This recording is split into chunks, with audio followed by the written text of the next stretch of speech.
Oh, hey, me again.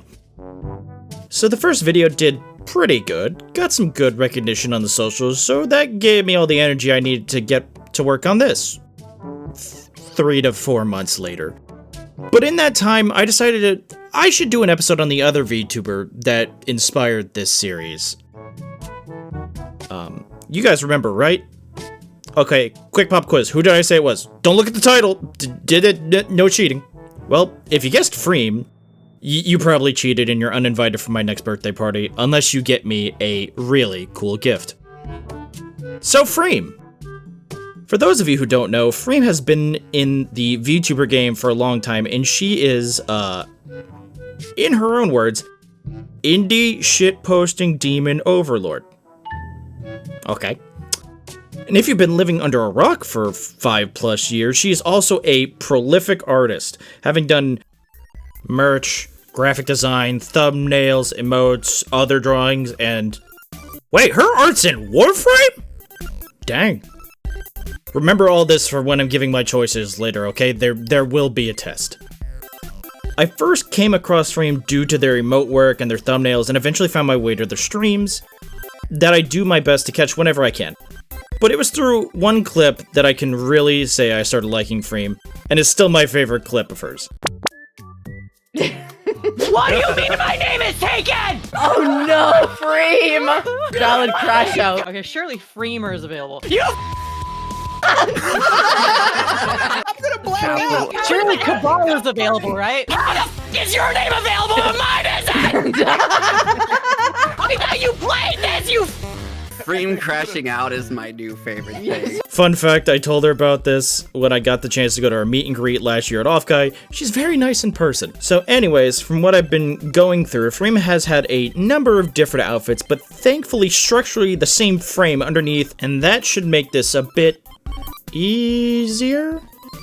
Oh, this is gonna be another heavy arms blue or purple thing, ain't it? Well, when it comes to color, Fream is very, man, this is hitting my color blindness like right in the stomach. Okay, I know for her hair, it says there's blue, pink, and teal, and while plenty of mobile suits come in blue, pink and teal aren't exactly common. There are some pink, but they are few and far between. So for the sake of simplification and making sure I'm not staring at the colors so hard that everything starts kaleidoscoping, when referring to Fream's main colors, I'm just going to combine it all together, and we are just going to use blurple when referring to it for my sanity. Also, specific outfit colors will be brought up when needed to. Anyways, on to the blurple mobile suits. So before we get into the meat and potatoes, I have to inform everyone that I will not be able to match Fream with any of the G Gundam Gundams. Why? Mostly because of a technicality. You see, recently I came across this one older clip where Fream declared, well, just watch. She's feeling freaky, everybody. Freedom, I have you, right? Freedom! I'm okay. freedom! Free Scotland forever! Choking! I just choked. Fream, you What? What? out of my fucking skin. Oh my god. You were My so bad. loud, it sounded like you were right behind me. Scotland forever! You're There's not tears Scottish. coming out of my eyes. I am choked. Scottish. I am Scottish. I'm from the Fraser clan. I've accepted the furniture. That's the show about the fuck. No, I'm from the Fraser clan. It's an actual Scottish clan. I like that. And so, unfortunately, that causes a problem because there is no Neo Scotland in G Gundam. There is the John Bull Gundam from Neo England, but yeah, I don't think this matches anything. Oh, and wait, I have one more thing as well. See, when I put out the last video, Fream eventually commented on one of the Twitter posts I put up mentioning that she had got some art done by a friend of hers in a Gundam/Evangelion style. And I got to say that I can really understand where they were aiming for, because I could see the sort of mechanical angles and parts and the weaponry of Gundam mixed with this sort of otherworldly, alienish style of Evangelion. It's really nice. Also, she put in this little bit about how she knows the young speak of the kids, and I realized, I don't think she knows how old I am. Okay, but now, for real, let's jump in. So, thankfully, throughout most of Fream's time streaming, her model hasn't really changed shape. Which is both a good and bad thing in this case, because it means, essentially, I can't match mobile suits to specific model shapes / personas. I just kind of have to go based on her own personality, which does help it a bit and also narrows my focus in some ways. You'll see. The one thing I will say is that if you look at her, you will notice that like many other VTubers, she has curves, which in this case, does help us by allowing us to use some early Xeon suits. Like the Dom or the Gyan. I mean, yeah, look at those curves. What? Yes, I know this may be a simplistic way of putting it, but I think if I tried to go into more detail, it would make me sound weirder than I already am. But heck, we don't even have to stop there, because if we want to jump over to Zeta real quick, we can also throw in the bound dock too. I mean, look at that thing. It's like 90% curve. Oh, hey, pink! I knew I'd get at least one of those in. Moving on to something I could talk about with a bit more variety. I can't quite remember way back if Fream was the first VTuber I found that had a non-regular skin tone, but there was something unique that really caught my eye and kind of gives off a... I don't want to use the word otherworldly again, but you get where I'm coming from, right? So that does bring me to some suits that I do find that kind of share that same quality.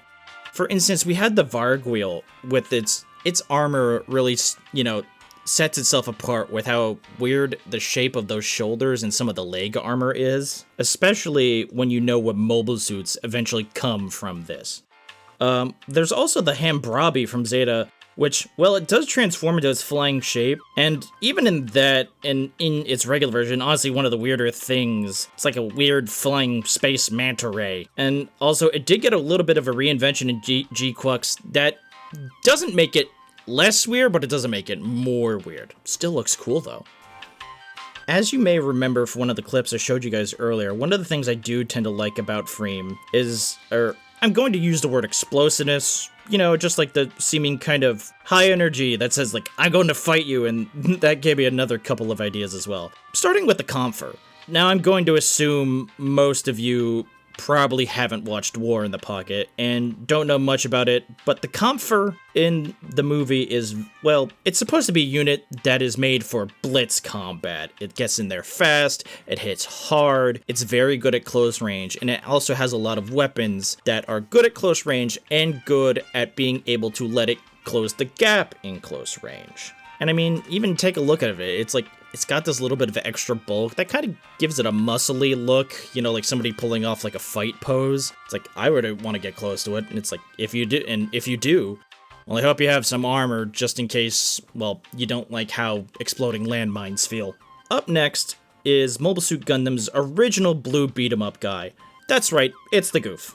Okay, I know I did say Goof, and while I did love it, and I give it all the respect in the world, and it still kind of makes my point, we're actually not going to use this specific one. We're actually using the Goof Custom from 8th MST. It actually does hit Fream's color scheme just a little bit better with that lighter blue. And I mean, how does this not fit? I mean, look, it's even got curved horns. It's got a shield with a mounted Gatling gun on it. I don't know if Fream has one of those, but she could. I mean, I don't know. You tell me. And then, if you've ever seen 8th MS Team, there's that one shot with the knife stab, and I'm like, well, that just looks menacing. Like, I could see Fream like that. And of course, when we talk about blue mobile suits with the Rage mode, we have to, of course, talk about the Blue Destiny. And granted, yes, it is technically the Exan system in it, not the mobile suit, but when you still see that visor grid, I don't think you want to be there anymore. It's like, you need to go. You need to get out of the way, and not wait for the Doom music to start playing in the background. Okay, so this next bit was actually something I was struggling to put together, just trying to find two ideas that work together until it suddenly came to me while I was writing this. So bear with me for a minute, this is going to be a little bit on tangent but off tangent. So Fream has a mascot. Well, technically I believe she has two, but we're just going to be talking specifically about Spike here. Her little demon possum ragdoll thing. I don't know either way. For a long time, I was thinking about trying to find some way to work Spike into this whole thing, but I couldn't really find a parallel form. I mean, you do sort of have the Bakus from Gundam Seed, but I felt that didn't really justify a whole little thing talking about it. And then speaking of Gundam Seed, I remembered something. The Ashtray Gundams. For those of you who don't know, the most notable ones are the red frame, blue frame, and the gold frame. But there are also some other ones. For instance, for those of you who don't know, there's a purple one. Let me introduce you to Gundam Ashtray Mirage Frame. And I bring it up because you may think, like, how does this have anything to do with the quadrupedal demon opossum thing and Freem? Well, because even though it looks like this in the beginning, it does get some other forms. And those other forms start to kind of look a little bit more beastie the farther you go in. And it took me a while once I was looking at it. I'm like, wait, hold on a minute. This clicks. Huh, interesting. And I think it's just a nice little thing to kind of tie both Freem and Spike together in this kind of way. And this finally brings us to the last mobile suit that I thought of. And I can't believe I'm going to have to do this again, but we're going to have to talk about Freem swimsuit, specifically the Kaukini version. I swear I'm doing a male VTuber next just so I don't have to worry about a damn swimsuit thing coming up and biting me in the ass. So, yes, the Kaukini outfit, and I can already hear it. You're wondering out loud, what could a cow-themed bathing suit have anything to do with mobile suits and or Gundam in general?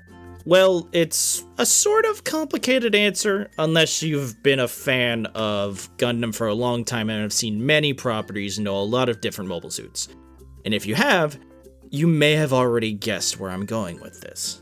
See, I like Freeman the way that she is a very multifaceted streamer. She is very good at producing her own stuff. She has funny streams. She has her rage moments. She does a lot of things. Okay. And so, while thinking about that and looking through everything I found of her, I found this weird answer. Because while thinking this all over in my head, one specific mobile suit came to mind. Turn A Gundam. So, to get the weird bit out of the way, you're probably wondering how the heck does the cow bikini relate to Turn A Gundam? Well, for those who don't know specifically, when you're building the master grade version of this model, one of the things that you get is this tiny little plastic cow. Why? Because in the anime Turn A Gundam, it is shown that Turn A's chest is hollow and can store things. Sometimes it can store supplies, other weapons like missiles, nuclear warheads and stuff, or at one point in at least one episode, a whole cow. It is also a mobile suit that we see over the course of several episodes not being just used to fight things and blow up other giant robots. It helps do the laundry, it helps move things for people, it does a lot. And yes, I know it's a weird sort of roundabout way of me tying this all together, is that I kind of think of Freem in a way like this. Is she's funny, she does art, she does so many other things, and she does it all with her own kind of grace, sort of gliding across the night sky like some kind of moonlight butterfly. Oh wait, shit! And for all of you who sat through that explanation I just gave and went, but Freem doesn't have a mustache like Turn A Gundam. Checkmate, bitches. So yeah, that's all I got for this episode. I hope you stayed around long enough basically just for me to go, haha, Kaukini and mustache. But seriously, I'm not just doing it to make a joke. There is some good genuine thought put into this, and I hope to see you next time, where I'll be picking a VTuber that does not have a swimsuit, so I don't have to feel this weird about doing it again another time. And I'll probably go back to somebody that does in the future, but that's Future Haze's problem. I'm out. Bye-bye.